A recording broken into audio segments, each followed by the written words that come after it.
திருவத்திமலை பெருமாள் கோயிலேருந்து பேசுகிறேன் ஐயா. இங்கே வந்து வருஷம் பெருமாளுக்கு கல்யாணம் ஆகிறப்போ ஆண்டு விழா நடக்கிறப்போ, அதாவது வயதான 60, 70, 80, 90, 100 திருக்கடையூர் செல்ல முடியாத திருமண தம்பதிகள் திருவத்திமலையில் வந்து திருப்தியாக திருமணம் செய்து கொண்டு சந்தோஷப்படலாம். வறுமையில் இருக்கிறவங்க திருக்கடையூர் செல்ல முடியாதவங்க வந்து செய்யலாம். போன வருஷம் 11 கல்யாணம் நடந்தது. இப்போ புக் பண்ணி ஒரு 6 பேர் புக் பண்ணியிருக்காங்க. இது வரையும் இந்த நாள் இருக்குது. அதால் முடியாதவங்க தயவு செஞ்சு இங்கே வந்து ஒரு அதாவது திருக்கல்யாணம்னா அதை முதியோர் கல்யாணம் செஞ்சு சந்தோஷப்படுங்க. இந்த பத்திரிகை திருப்பி காட்டுங்க. இப்படி இதை பாருங்கள். இது எல்லாமே முழு விவரம் இதில் இருக்குது.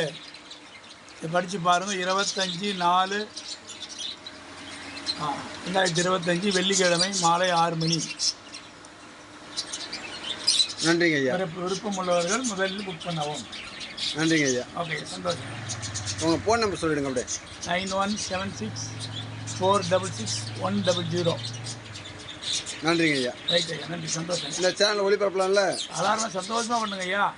நன்றிங்க ஐயா. சந்தோஷமாக ஒளிபரப்புங்க. இந்த திருவத்திமலை பெருமாள் கோயில் நிறைய திருமணங்கள் நடக்குது. குழந்தை வரம் இல்லாதவங்களுக்கெல்லாம் குழந்தை வரம் கிடைக்குது. நிறைய இயற்கை மூலிகை மரங்கள் நிறைய உண்டுங்க. பெருமாளை பார்க்குறத விட மூலிகை மரத்தை பார்க்கறது ரசிக்கிறது நிறைய பேர் வராங்க. மலை மேலே மலேசியா முருகர் இருக்கிறாரு. அவரும் ரொம்ப ஃபேமஸாக. மலேசியா போக முடியாத பக்த கோடிகள் இங்கே வந்து பார்த்துட்டு போகிறாங்க.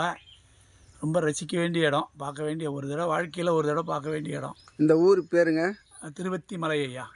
திருவத்திமலை. ஒன்லி பெருமாள் கோயில் மட்டும் தான் இருக்குதா? பெருமாள், மலேசியா முருகர், வராகி அம்மன், அப்புறம் விநாயகர், மகாலட்சுமி, ஆஞ்சநேயர் இருக்குது. இருக்கார். ஆஞ்சநேயர் வரக்குள்ளே வரவேற்கிறவர் அவர் தான். ஓ சரி சரி. அது மலை ஒட்டி இருக்குங்க வந்து. ஆமாம், மலையை ஒட்டி திருவத்திமலை.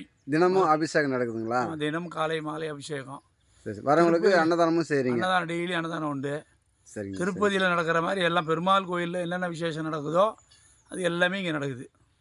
கோயில் நல்லா அம்சமாக சுத்தபத்தமாக நல்லா வச்சுருக்கீங்க. நிறைய நீங்கள் தான் சொல்லணும். அதெல்லாம் நீங்கள் சொல்லணும் ஐயா. நல்லா இருக்கு, பார்த்து நல்லா இருக்குது. நாங்கள் சுத்தம்னு நாங்கள் சொல்லக்கூடாது ஐயா. நீங்கள் பார்த்து சொல்லணும். நீங்கள் பார்த்து இன்னொருத்தருக்கு சொல்லணும். உங்களை பார்த்து சொல்கிற மாதிரி நீங்கள் சொல்கிற மாதிரி ஒருத்தருக்கு சொல்லி அப்படி தான் வந்து சந்தோஷப்படுறாங்க. சரி, இது வந்து உழவன் ரமேஷ் டிவி சேனல் வந்து விவசாயிகள் சம்மந்தப்பட்ட சேனல். சந்தோஷம். இந்த சேனலில் உங்களுக்கு போடலாங்களா? கண்டிப்பாக கொடுங்க ஐயா. உங்கள் பேருங்க?